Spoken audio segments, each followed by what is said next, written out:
balita, pare? Wala, miss lang kita. Oo talaga.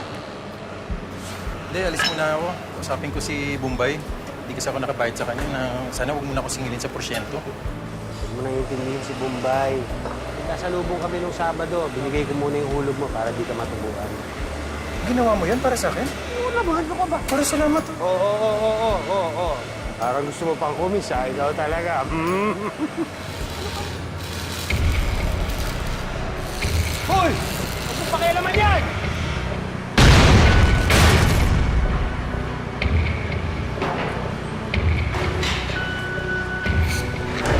Tulungin si Alan! Dito ba? Tulungin niya! Arman! Hindi kayo! Arman!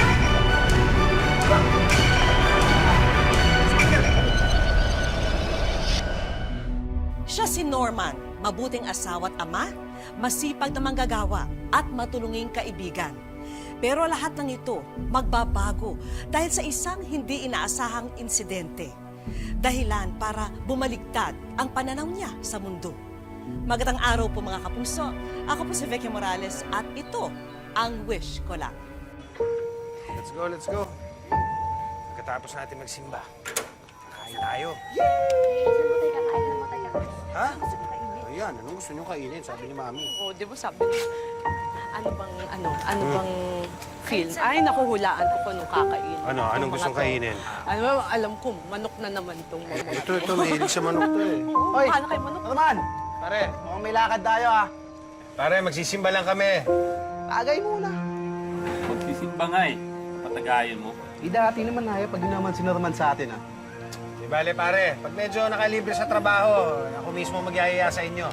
Kaya ako pa. Ano, mauna na kami ha? Okay, pre. Ingat kayo. Sige.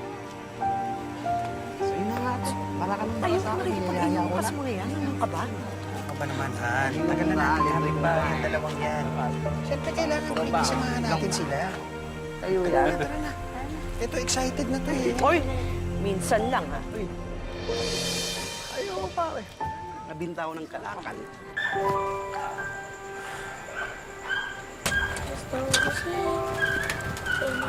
Uy! Yes. Yun o. Sang asim. Uy, may kasama ako. Namimiss daw kayo. Basta. Hello po. Di ba? Pare, napadaan ka! Uy, Mare. Inatid ko lang si Pare, tsaka namimiss ko na itong makukulit niyo eh. May surprise na nga po pala ako. Talaga? Nagpa-drawing po kasi yung teacher namin kanina eh. Sabi po, drawing na po namin yung idol namin. Kaya, din-drawing ko po kayo. Wow! Ako ba talaga to? Opo, tayo ko po yan. Ako naman ha. Ganda. Teka. Dito yan. Ay, wait. Ito ko.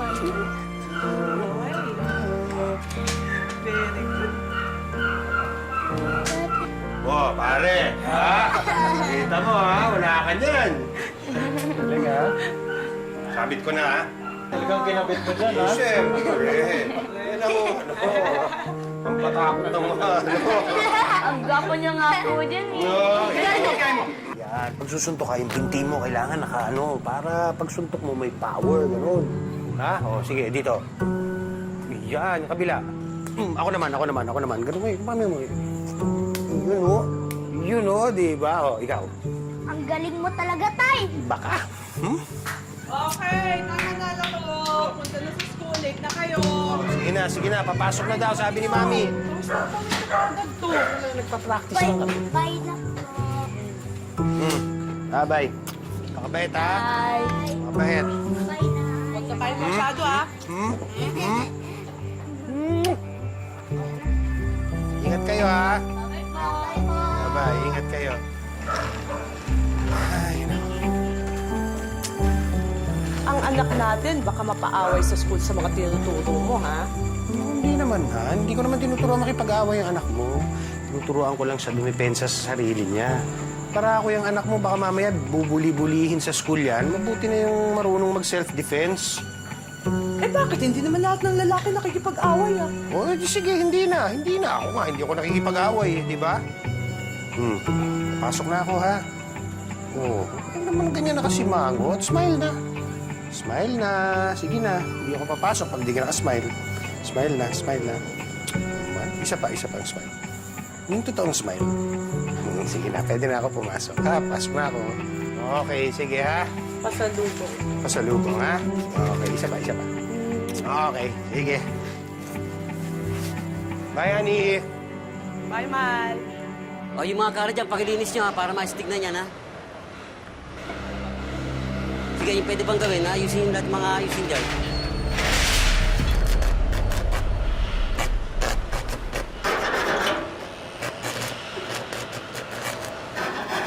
Pare! Uy, pare! Oh! Ang balita, pare. Wala, miss lang kita. Ikaw talaga. Hindi, alis muna ako. Usapin ko si Bombay. Hindi kasi ako nakabayad sa kanya na sana huwag muna akong singilin sa porsyento. Huwag mo nang intindihin si Bombay. Nagkasalubong kami nung Sabado. Binigay ko muna yung hulog mo para di ka matubuan. Ginawa mo yun para sa akin? Oo naman, ano ka ba? Para salamat oh. Oo. Parang gusto mo pang kumis, ha? Ikaw talaga. Ano ba naman? Siyempre, alam ko naman wala kang panghulog eh, di ba? Hulugan mo ng linggo yun. Eh, nung nakita kami, binigay ko na. Klase ka talaga. Idol talaga kita. Pero babayaran ko yan, promise. Promise? Eh, walang problema yung pare. Di ba naman yung 20 years sa pagkakaibigan natin? Yung konting bagay na ganun eh, hindi ko man lang magawa ng paraan para sa'yo, di ba? Idol talaga kita. Ulirang ama, Oh. asawa, mabait na kaibigan. Jesus. Sino pa? Ang chismis nga eh. Oh. Pag nag-retire daw si Sir next year, ikaw ang papalit. Chismis lang yun. Pero magandang chismis yun, ha? Yung sa bagay. Pag mo kaya?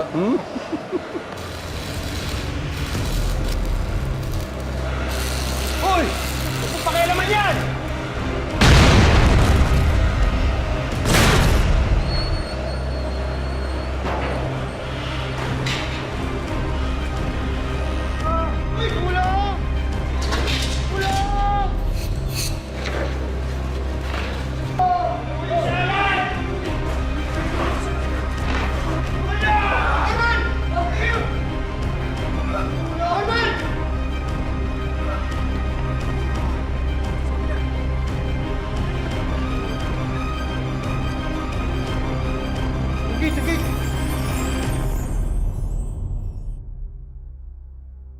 Wish ko lang.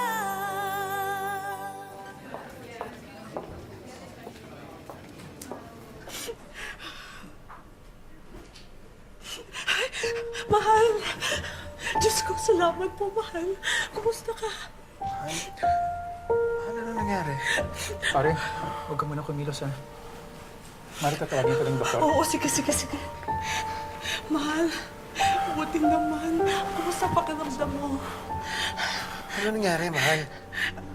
Mahal, pahinga ka lang.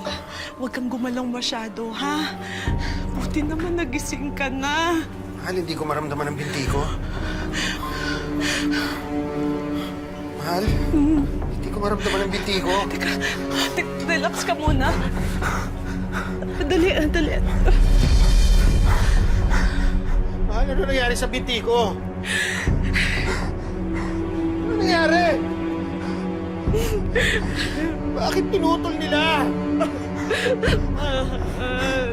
Bakit pinutol ang binti ko?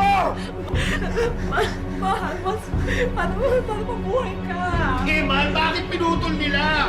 Tatawagin ko.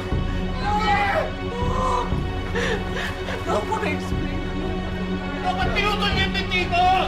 Pinutol niyo, ha? Bakit pinutol niyo? Bakit? May chemicals po ang lata na nakasukil sa inyo at na-infected pa ang sugat. Pero ginawa po namin ng amputation para di po kumalat sa buong bahagi ng inyong katawan. Again, we're so sorry. Mahal, di ba sinabi ng doktor na buti na lang naagapan yung sugat mo. Hindi na kumalat yung infeksyon, di ba? Pare, May sinasabi sila na prosthetic daw yun, na paa. Pag meron ka daw nun, makakalakad ka ulit.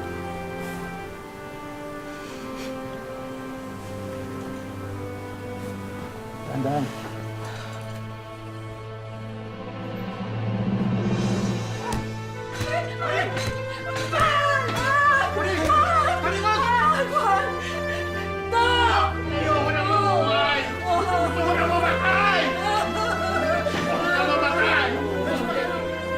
Nandito pa kami!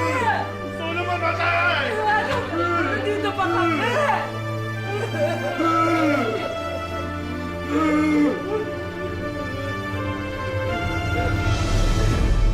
Hindi nagtagal, iniuwi na rin si Norman ng pamilya niya. Ngunit hindi na raw siya ang dating ama at asawa na nakagisna nila. Si nanay po yung nagluto nito. Ito pong juice, kami po ni Jesus ang nagtimpla nito. Labas nyo na yan. Dahil gusto lang naman po namin kahatiran ng pagkain. Gusto kong kumain. Kaya kong kumuha ng sarili kong pagkain at sarili kong juice. Hindi ko kayo kailangan na dalhan niyo ako ng pagkain dito. Labas niyo na yan!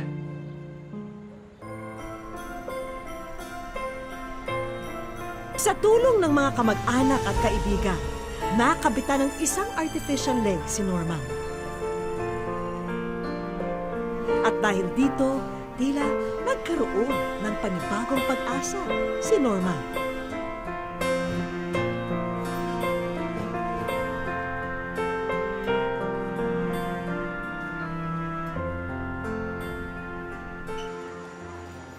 Ay, tagay mo na nga yan. Kwento ka ng kwento eh. Ano ka nalang kwento eh. Ano Ben, sa akin o sa'yo? Dalawa lang din, nang dadaya ka pa. Ayan, madayain pa ako. Eh, pabili kong sardinas. Thank you. Paring Norman, tagay ka muna. Huwag mong sabihin, pati kami tatanggihan mo pa rin ah. Hindi naman, pare.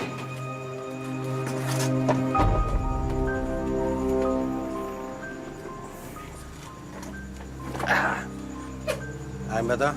Sa'yo, pare. Salamat. Bigyan mo nga ulit. Ang lakas mo pa rin pala uminom, pare.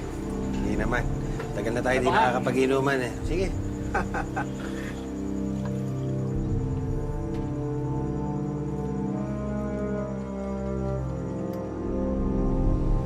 Ngayon alam ko na, Ang alin, pare? lumalakas palang inom ng tao pag naputulan ng paa.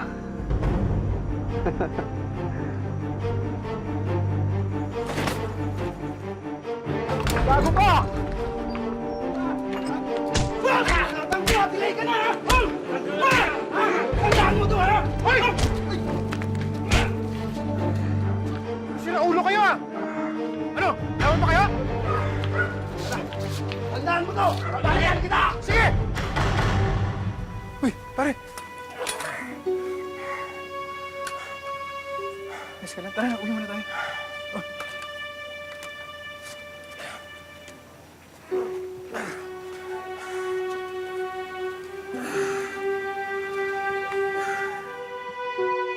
Ano bang ginagawa mo sa sarili mo?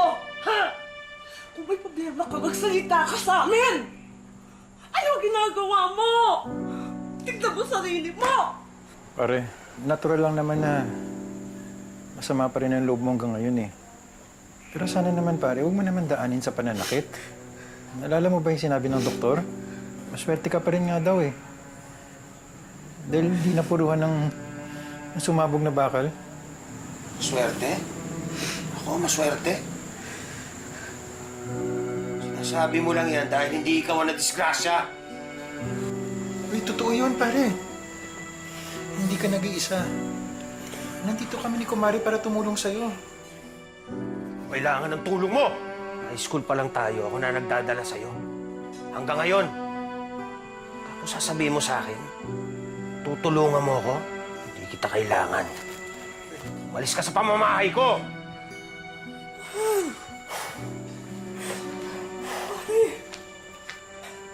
mo ba ikaw lang nasasaktan? Akala mo ba ikaw lang nahihirapan? Hindi ka namin matulungan dahil pinahirapan mo kami!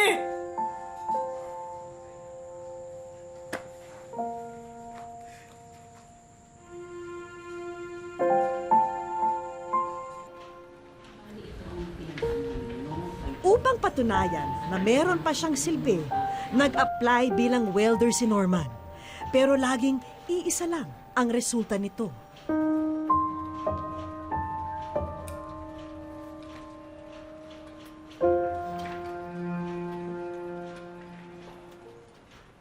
Ano?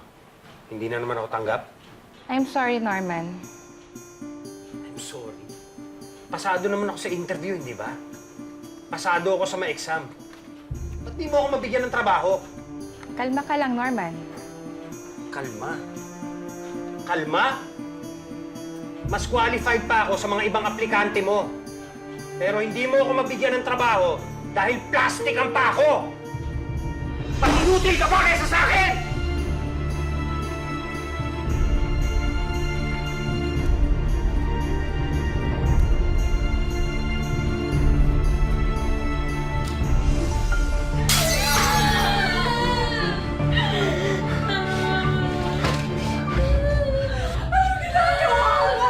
Hindi ko kayo kailangan! Alis na kayo! Alis na kayo! Alis na kayo! Alis na kayo!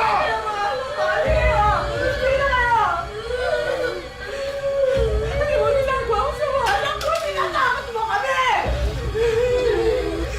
Pwede ba? Hindi ko na kayo kailangan! Iwanan mo na ako! Ano bang gagawin mo? Alis na kayo! Alis na kayo! Alis na kayo!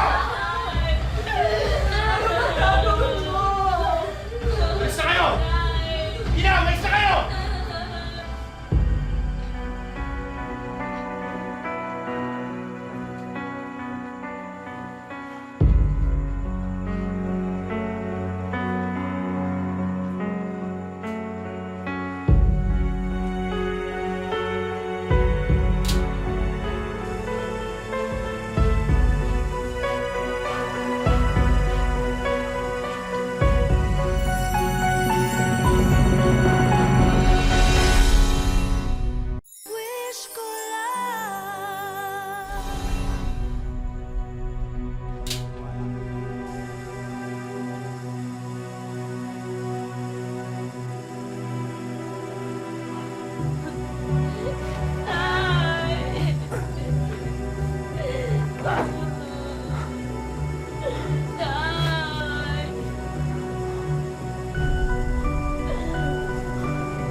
Ayoko na mabuhay. Ayoko na. Tay, hindi po. Tay, kailangan po namin kayo. Ayoko na. Ayoko na.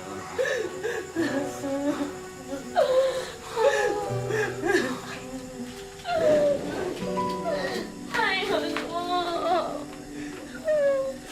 Tay, mahal na mahal po namin kayo. Iwanan niyo ako! Iwanan niyo ako! Tay, hindi po.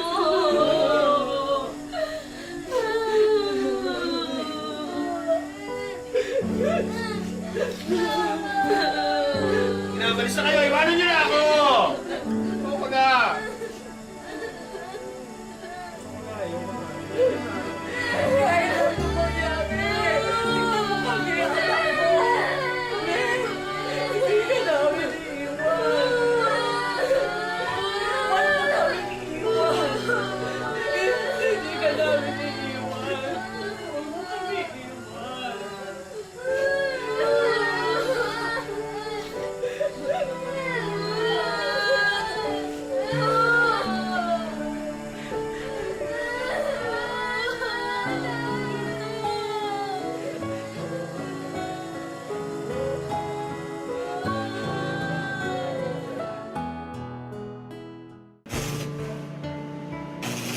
Dalawang dekada na ang nakalipas mula nang maganap ang trahedyang nagpabago sa buhay ni Norman.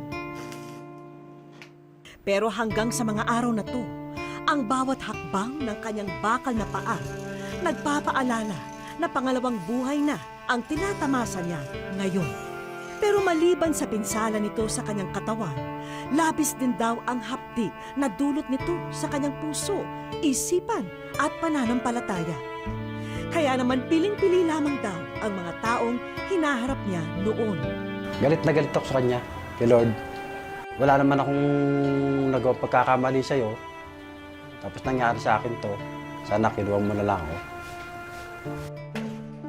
Humantong pa nga ang kanyang depresyon na pagtangkaan ang sariling buhay at idamay na rin pati ang kanyang pamilya. Minsan po, merong inabot na isang beses na yung tangke ng argas, hiniwa ko yung hose. Tapos binuksan ko, binalibag ko sa iskinita. Buti na yung lighter na sinisindihan ko.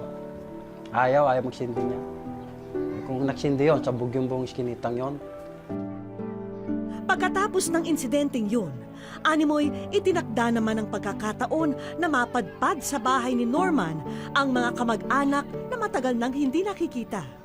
At sa tagpong yun, muling naging klaro ang pag-iisip ng haligi ng tahanan. Walang binigay na pagsubok ang Diyos na hindi nararanasan ng buong tao, ng buong sanlibutan. Kaya niya binigay sa yun kasi kaya mo, malalampasan mo, nakasama siya.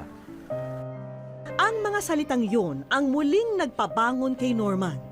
Humingi ng tawad si Norman sa kanyang pamilya at nangakong aayusin ang sarili. Muli rin niyang pinatibay ang kanyang pananampalataya. Nagsisimula na ring mag-ipon si Norman. Wish niya kasi na sana'y makapagpagawa siya ng bagong prosthetic leg para mas maging magaan ang kanyang paghahanap buhay. Sa ngayon po, pag may nagpapagwaho ng poso, tapos yung nagpaparepair ng mga nasusunog na mga yung tawag to, pressure pump, inayos ko po. Tapos ngayon ito, yung para magamit, i-repair ko na lang. Kasi nagtanong ako isang beses, sabi sa orthopedic, 25K. Doon sa mismo orthopedic ako napunta, siguro mga 2 years na ngayon. Gusto ko sana pagkilala sa inyo ang aking asawa. Siya ang nagbigay ng buhay sa akin. Dahil natutunan ni Norman ang mabuhay muli ng may malakas na pananampalataya, wala na siyang pangamba sa pagharap sa bawat araw na darating. Kaya binigay ng Diyos ang kanyang buktong na anak na si Jesucristo para ang buong sanlibutan ay maligtas. Sino man ang lubos na nananampalataya sa kanya ay maligtas at hindi mapahamak.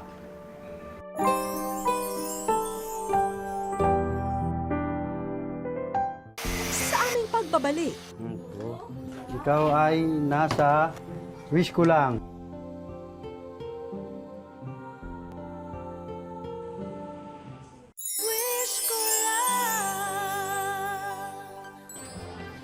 hindi namin malalaman ang kwento ni Norman kung hindi dahil kay Rogel. Siya ang best friend ni Norman na napanood sa pagsasadula. Dumihim ako sa wish ko lang para matulungan ko yung aking isang kaibigan na lubos na nangangailangan ng kanyang prosthetic na paa. Pre, patulong nga. Pre, buksan mo nga. Ano ba? Patulong nga, hindi ko mabuksan eh. Walang...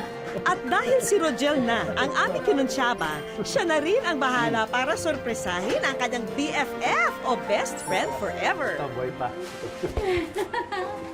Ano ba ang dinala mong proyekto, Rogel, para sa iyong kumpare? Kailangan buksan niya yan eh. Paano ba gagawin natin dyan? Kasi walang susi. Oo, walang susi.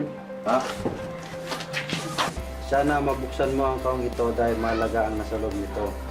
Meron bang hindi kayang masolusyonan si Norman the Handyman?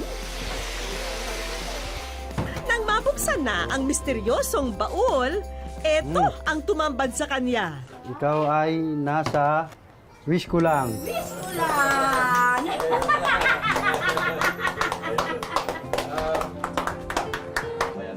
Hindi na naikubli ng matipunong padre de pamilya ang labis na tuwa. Ni sa panaginip kasi, hindi niya inasahang darating daw ang araw na to. Ikaw talaga ang ina ng ilog. Ikaw ang naging sagot sa dasal ko. Pare, marami tayong tropa, pero ikaw lang. Hindi ako nagkamali, pare. Gandhi na glory. Oo. Mabuti pa ay mag-ready na kayo dahil may mga kaibigan tayong kanina pang naghihintay sa atin. Excited si Norman sa sorpresang naghihintay sa kanya. Magandang hapon po sa inyo. Magandang hapon din, Norman. Ako nga pala si Rapi, owner ng SGG Orthocare. Nakarating sa amin yung suliranin mo sa pamamagitan ng wish ko lang. So, naisip namin na bigyan ka ng libreng paa. Salamat. Para magamit nyo po sa pang-araw-araw. Sa loob ng 19 na taon, ngayon na lamang muli mapapalitan ang artificial leg ni Norman. Salamat sa ating mga bagong kaibigan. Yung salitang salamat po ay kulang. Ang masasabi ko lang po, kayo po, pati mga kasama nyo, samayan ng laging samahan ng Ama natin Diyos sa langit sa lahat na araw-araw na inyong gawain. Agad ding sinukatan si Norman para sa kanyang brand new artificial leg. At 2 linggo lamang ang kanyang hihintayin, magagamit na niya ito agad. Kaya mas gagaan pa ang kanyang paghahanap buhay sa araw-araw. At pati ang may bahay ni Norman, meron na ring pagkakaabalahan na kabuhayan. Maraming salamat po sa tulong na ibinigay ninyo. Habang buhay na po namin itong hindi malilimutan. Ang pisikal na katawan natin ay may mga limitasyon. Maaring masaktan, magkasakit, masugatan. Pero hindi po ang puso ng isang tao. Dahil kaya nitong mapagtagumpayan ang anumang pagsubok. Salamat po mga kapuso. Ako po si Vicky Morales at ito ang Wish Ko Lang.